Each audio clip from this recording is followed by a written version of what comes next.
Assalamu alaikum dear viewers and well wishers, welcome back to my YouTube channel Easiest English by Shahin sir.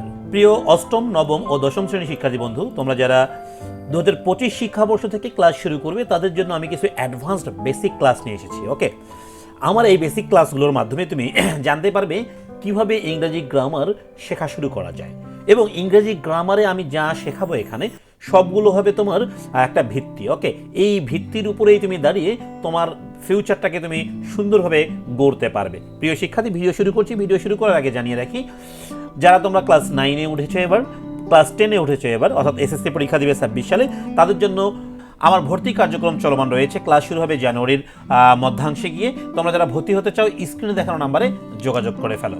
প্রিয় শিক্ষার্থী, ক্লাসগুলো হবে zoom অ্যাপের মাধ্যমে এবং হ্যান্ড নোট দেওয়া হবে একদম স্পেশাল, যার মাধ্যমে তুমি ফুল মার্কস ক্যারি করতে পারবে। ইংরেজিতে তোমার টার্গেট থাকবে 95+ মার্কস তোলা। ওকে প্রিয় শিক্ষার্থী, শুরু করছি আজকের আলোচনা, ইউজ অফ বি ভার্বস। ওকে দেখো, বি ভার্বস হলো ইংলিশ গ্রামারের অন্যতম গুরুত্বপূর্ণ একটা অংশ।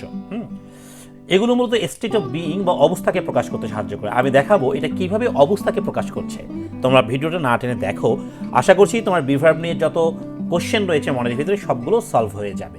ওকে, বি ভার্ব ছাড়া প্রপার সেন্টেন্স তৈরি করা আসলে প্রায়ই অসম্ভব।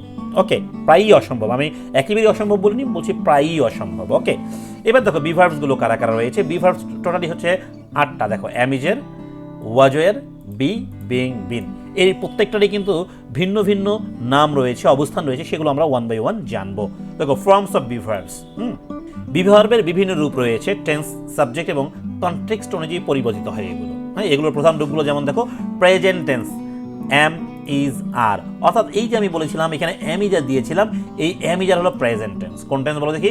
Present tense. দেখো, আই এর সাথে এম বসবে, সিঙ্গুলার বা এক বচনের সঙ্গে কি বসবে? ইজ বসবে, প্লুরাল বা বহু বচনের সঙ্গে আর বসবে। একদম ক্লিয়ার করে দিয়েছি, তাহলে মনে রাখবে আই এর পরে কি বসবে? এম, এক বচনের পরে কি বসবে? ইজ, আর বহু বচনের পরে কি বসবে? আর। এবং দেখো আমি এখানে সুন্দর করে উদাহরণগুলো দিয়েছি। ক্লিয়ার? এবার দেখো পাস্ট টেন্সের ক্ষেত্রে ওয়াজ এবং অয়ার, এক বচনের পরে বলবে ওয়াজ আর বহু বচনের পরে বসবে অয়ার। ক্লিয়ার? যেমন শি ওয়াজ টায়ার্ড। ওকে, এটা দেখো হচ্ছে কি এক বচনের সঙ্গে দিয়েছে শি, এক বচন উই, আমরা উই মানে আমরা, এটা বহু বচন উই অয়ার বিজি। ক্লিয়ার? বুঝতে পারছো? এবার দেখো পাস্ট পার্টিসিপল। দেখো আমরা কোনটা কোনটা আলোচনা করলাম? অ্যামিজের আলোচনা করলাম, প্রেজেন্ট আর ওয়াজ এর আলোচনা করলাম হলো পাস্ট। এবার দেখো রয়েছে বি আর বিইং আর বিন, এই তিনটার অবস্থানটা কি জানে নেই। বিন হলো পাস্ট পার্টিসিপল, বিন কি বলতো? Past participle. ওকে, আর আমরা জানি পাস্ট পার্টিসিপল শুধুমাত্র পারফেক্ট টেন্সগুলোতে ইউজ হয়। কোন টেন্সগুলোতে? Perfect tense. ওকে, যেমন আমি বলতে পারি he has been working hard, তাহলে এখানে হ্যাজ বিন ওয়ার্কিং হার্ড, এখানে হ্যাজ হলো আমাদের অক্সিলারি ভার্ব, বিন হলো PP form, past participle form, এবং আইএনজি হলো কন্টিনিউয়াস ফর্ম। ওকে, তারপরে প্রেজেন্ট পারফেক্ট কন্টিনিউয়াস টেন্স এটা একটা। ওকে, তারপরে পাস্ট পার্টিসিপল হিসেবে বিন ইউজ হতে পারে। তার মানে কোনো বাক্যে যদি আমরা বিন দেখি, ওই বিনটাকে বলবো আমরা কি? মেইন ভার্বের পিপি। কি বলবো? মেইন ভার্বের পিপি। তাহলে কেমন হতে পারে বল দেখি? এইভাবে মনে রাখবো আমরা বি। হ্যাঁ, এই বি এর অপর নাম, বি এর একটা অপর নাম আছে, সেটাকে এম ইজ আর। কি বলছি বল দেখি? এম ইজ আর। এই বি এর অপর নাম হলো এম ইজ আর। এরা হলো সব প্রেজেন্ট। এরা কি সব বলো তো? প্রেজেন্ট। আর এদের পাস্ট কি হবে? এদের পাস্ট হবে ওয়াজ ওয়ার। কি মনে থাকবে বলো তো বাবা? এদের পাস্ট কি হবে? Was were. তাহলে বি এর পাস্ট কি? ওয়াজ অথবা ওয়ার। ডান? বুঝতে পারছো? এইবার আমরা যদি পারফেক্ট খুঁজি, তাহলে পারফেক্ট হলো কি? বিন, মানে পাস্ট পার্টিসিপল ফর্ম কি? বিন। আমরা যেমন পড়ি না, গো, ওয়েন্ট, গান, গো প্রেজেন্ট, ওয়েন পাস্ট, আর গান হলো পিপি। ঠিক তেমনই বি মানে অ্যামিজার মানে প্রেজেন্ট, হ্যাঁ, ওয়াজ হলো পাস্ট, আর ওটা পিপি হলো কি? বিন। মনে থাকবে? তবে বিন হলো পাস্ট পার্টিসিপল ফর্ম। এইবার দেখো প্রেজেন্ট পার্টিসিপল রয়েছে। প্রেজেন্ট পার্টিসিপল হলো কি? ভার্বের সঙ্গে আইএনজি। কি রে? প্রেজেন্ট পার্টিসিপল হলো কি? ভার্বের সঙ্গে আইএনজি। যেমন being, she is being honest. কি বলেছি এখানে? উদাহরণ দিয়েছি, শি ইজ বিইং অনেস্ট। এইখানে যে বিইংটা ইউজ হয়েছে, এটা কি? প্রেজেন্ট পার্টিসিপল হিসেবে ইউজ হয়েছে। ক্লিয়ার? বুঝতে পারছো? আচ্ছা, পার্টিসিপল কি? তোমরা ধীরে ধীরে আমার বেসিক ক্লাসগুলো করতে থাকো, বুঝতে পারবে। পার্টিসিপলের অপর নাম হলো অ্যাডজেক্টিভ। আর অ্যাডজেক্টিভ সাধারণত নাউন বা প্রোনাউনের সামনে বসবে। এখানে অবজেক্ট অনেস্ট, ওকে, সৎ। এই যে এখানে অবজেক্ট অনেস্ট, এই অবজেক্টে বসার কারণে অনেস্টটা কিন্তু এখানে আর অ্যাডজেক্টিভ নয়, এখানে নাউন হয়ে আছে। এইটা নাউন হওয়ার কারণে নাউনের সামনে কিন্তু এইটা বসেছে, বিইং, তাই এটা হলো আমার কি? Present participle. বুঝতে পারছো? তার মানে একটা বিষয় মাথায় রাখবা, সাবজেক্টে যে বসবে সেটা হবে কি? আমাদের নাউন। অবজেক্টে যে বসবে সেটা হবে কি? আমার নাউন। টেন। এবার দেখো বেস ফর্ম হিসেবে বি, তার মানে বিটাকে আমি বেস ফর্ম মানে ভার্বের প্রেজেন্ট ফর্ম বলবো। ওকে, যেমন I want to be a doctor, দেখো টু এর পরে মেইন ভার্বের প্রেজেন্ট ফর্ম নিয়েছি আমরা। সো এই যে 8টা বি ভার্ব রয়েছে, কয়টা বলো তো? 8টা। অ্যামেজার হলো প্রেজেন্ট, ওয়াজের হলো কি পাস্ট, বি হলো বেস ফর্ম, বিইং হলো কি প্রেজেন্ট কন্টিনিউয়াস, আর বিন হলো পাস্ট পার্টিসিপল। ক্লিয়ার, বুঝতে পারছো? এইবার আমরা দেখবো ফাংশন অফ বি, মানে এই বি এর কাজগুলো কি কি। বি মাঝে মাঝে মেইন ভার্ব হিসেবে কাজ করে। কি হিসেবে কাজ করে? Main verb. Okay, be verbs অনেক সময় প্রধান ভার্ব হিসেবে সেন্টেন্সে ব্যবহৃত হয়, যেমন আই এম ফাইন। এই বাক্যে দেখো অন্য কোনো আর ভার্ব নেই, ভালো করে বুঝো। যেহেতু এই বাক্যে অন্য কোনো আর ভার্ব নেই, এই এমটাই রয়েছে একমাত্র ভার্ব, তাই এটা আমার মেইন ভার্ব এখানে। ক্লিয়ার, আমি ভালো আছি। দে আর হ্যাপি, এখানে আরটা কি আমাদের বলো দেখি? একমাত্র ভার্ব, তাই এখানে এটা কি মেইন ভার্ব হিসেবে ব্যবহার করা হয়েছে। এইবার দেখো আইডেন্টিটি বা পরিচয় দেওয়া, আমরা কারো কাছে পরিচয় দিতে পারি, হি ইজ আ স্টুডেন্ট, সে একজন ছাত্র, এটা তার পরিচয় দেওয়া হচ্ছে। তাহলে এটাতে কি হচ্ছে? আইডেন্টিটি প্রকাশ করার জন্য আমাদের বি ভার্ব ইউজ হচ্ছে। দিস ইজ মাই বুক, এটা আমার বই, পরিচয় দেওয়া হচ্ছে এই বইটা আমার, তাই না? লোকেশন বোঝানোর জন্য। যেমন বলতে পারি the keys are on the table, চাবিগুলো কোথায়? টেবিলের উপরে আছে। সো এটাকে আমরা একটা লোকেশন বুঝিয়ে দিলাম। হি ওয়াজ অ্যাট হোম, সে এখন বাসায় আছে। তার মানে এই ওয়াজ মানে বি ভার্বগুলো দিয়ে কি বুঝালাম আমরা? অবস্থান বুঝালাম। So be verb main verb হতে পারে। ক্লিয়ার, বি ভার্ব দিয়ে আমরা কি বুঝাতে পারি? পরিচয় বুঝাতে পারি। আবার বি ভার্ব দিয়ে কি বুঝাতে পারি? লোকেশন বুঝাতে পারি। এইবার দেখো অক্সিলারি ভার্ব হিসেবে বি ভার্বের অবস্থান। এখন বি ভার্ব কিন্তু অক্সিলারি ভার্ব হিসেবে ব্যবহার হতে পারে, তাই না? যেমন বি ভার্বস এর অন্য ভার্বগুলোর সঙ্গে মিলে যে টেন্স বা ভয়েস তৈরি করে। ওকে, তার মানে কন্টিনিউয়াস টেন্স তৈরি করতে পারে, অ্যাক্টিভ বা প্যাসিভ ভয়েস তৈরি করতে পারে। আমরা একটু দেখবো, যেমন কন্টিনিউয়াস টেন্সে দেখছি আই অ্যাম রিডিং বুক, এটা কিন্তু আমাদের হচ্ছে active. I am reading book, আমি একটি বই পড়ছি, এখানে কাজটা কিন্তু আমি নিজেই করছি। এছাড়াও দেখো আমরা নর্মালি জানি অ্যামিজারের পরে মেইন ভার্বের সঙ্গে আইএনজি হয়, প্রেজেন্ট কন্টিনিউয়াস টেন্স। হ্যাঁ, দে ওয়ার প্লেইং, ওয়াজ ওয়ারের পরে কি আইএনজি হয়, পাস্ট কন্টিনিউয়াস টেন্স, তাই না? তার মানে এই যখন টেন্সগুলো মিলে যাবে হুবহু, সেগুলো হবে কি আমাদের অ্যাক্টিভ। এবার প্যাসিভটা দেখো, the cake was baked by her, কেকটি তার দ্বারা বানানো হয়েছে। এখানে কেক কিন্তু ওই বানানোর কাজটা করতে পারেনি।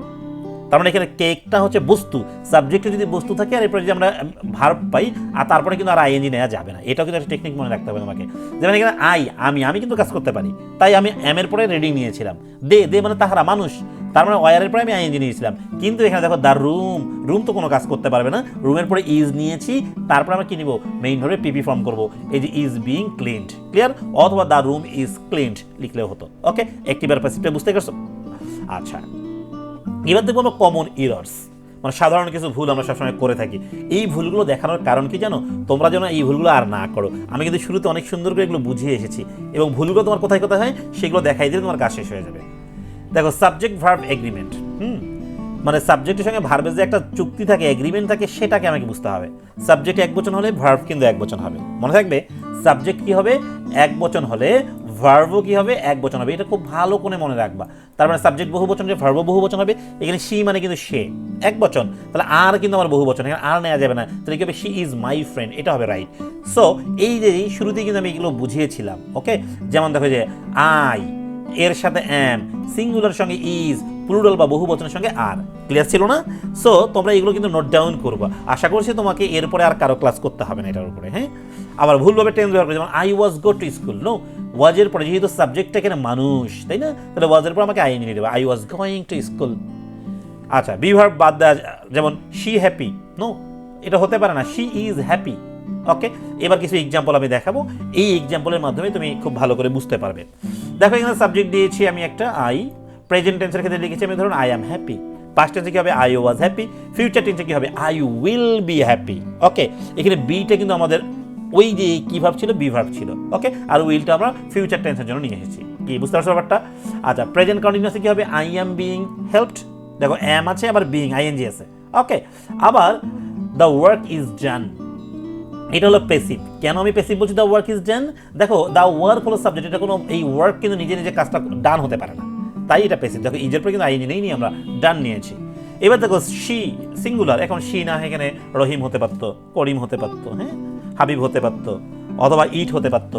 ওকে, বুঝতে পারছো ব্যাপারটা? এক বছরের ক্ষেত্রে আমরা নিব ইজ। কি নিব বলে দেখি? Is. She is busy, was, she was busy, she will be busy, she is being helpful, এটা প্রেজেন্ট কন্টিনিউয়াস করেছে, তবে ইজ নিয়েছে এখানে অক্সিলারি ভার্ব হিসেবে, আর বিইং কিন্তু মেইন ভার্ব হিসেবে কাজ করেছে। ওই যে বিটা বেস ফর্ম ছিল, মনে আছে তো? বি ভার্বের বেস ফর্ম, এই বি এর সঙ্গে আমি আইএনজি লাগিয়ে কি করেছি? বিইং করেছি। কি ক্লিয়ার, বুঝতে পারছো ব্যাপারটা? আচ্ছা, এবার দেখো দে প্লুরাল, এখানে দে না লিখে আমরা বুকস লিখতে পারতাম। হ্যাঁ, স্টুডেন্টস লিখতে পারতাম, টিচার্স লিখতে পারতাম। ওকে, আচ্ছা দে আর লেট, হ্যাঁ দে ওয়ার লেট, পাস্টের ক্ষেত্রে যে ওয়ার বহুবচন মনে আছে তো, they will be late, they are being noisy. Okay, এইবার দেখো the project is finished, project কিন্তু একলা একলা ফিনিশড হয় না, তাই এটা প্যাসিভ, বুঝতে পারছো? এবার তোমাদের জন্য কিছু টিপস দিই আমি, এই টিপসগুলো তোমরা কাজে লাগাবা। সাবজেক্টের সাথে বি ভার্বের মিলিয়ে ব্যবহার করতে হবে, অর্থাৎ সাবজেক্ট একবচন হলে ভার্বও একবচন হবে, সাবজেক্ট বহুবচন হলে ভার্বও বহুবচন হবে, আমি আগে বলেছি। টেন্সটাকে তোমাকে কন্টিনিউ ভালোভাবে মাথায় রাখতে হবে, অ্যামিজারের প্রায় আইএনজি যুক্ত হবে, ঠিক না? আর প্যাসিভের ক্ষেত্রে মনে রাখতে হবে যে কন্টিনিউয়াস টেন্সে তোমাকে কী করতে হবে, প্যাসিভে আইএনজি নেওয়া যাবে না, এটা মাথায় রাখবা। ওকে প্রিয় শিক্ষার্থী, তোমরা যারা এই ক্লাসটি শুরু থেকে শেষ পর্যন্ত করলে, তোমাদের কার কেমন লেগেছে কমেন্ট করো, এবং তোমরা কে কোন স্কুল থেকে দেখছো এবং কে কোন ক্লাসে পড়ো কমেন্ট করতে যেন ভুলো না। ওকে প্রিয় শিক্ষার্থী, আজকের মতো এখানে বিদায় নিচ্ছি, সবাই ভালো থাকবে, আল্লাহ হাফেজ।